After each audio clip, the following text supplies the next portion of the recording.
বাংলাদেশের ফুটবলে আজ এক রোমাঞ্চকর সন্ধ্যা। এশিয়ান কাপ বাছাইয়ের তৃতীয় রাউন্ডে আজ বৃহস্পতিবার ৯ অক্টোবর জাতীয় স্টেডিয়ামে মুখোমুখি হয়েছে বাংলাদেশ ও হংকং চায়না। প্রথমার্ধের খেলা শেষ হয়েছে ১-১ সমতায়।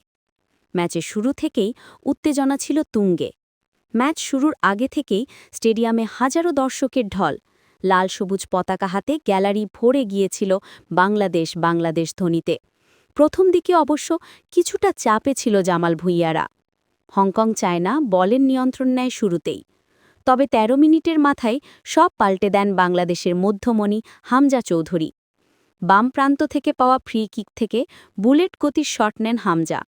বল হংকংয়ের গোলরক্ষকের সামনে পড়লেও সতীর্থের উপস্থিতির কারণে গোলরক্ষক বল ধরতে পারেননি। এক ঝলকে বল জালে জড়িয়ে যায়, আর তাতেই উল্লাসে ফেটে পড়ে পুরো স্টেডিয়াম।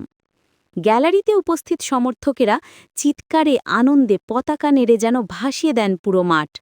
হামজার সই অসাধারণ গোলে ১-০ ব্যবধানে এগিয়ে যায় বাংলাদেশ। গোলের পর থেকেই ম্যাচের নিয়ন্ত্রণ নেয় বাংলাদেশ।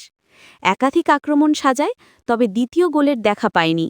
অন্যদিকে হংকংও মরিয়া হয়ে ওঠে সমতায় ফিরতে। প্রথমার্ধের ৪১ মিনিটে হংকং একবার গোল পেলেও অফসাইডের কারণে সেটি বাতিল হয়। কিন্তু প্রথমার্ধের যোগ করা সময়ের শেষ মুহূর্তে আসে ধাক্কা।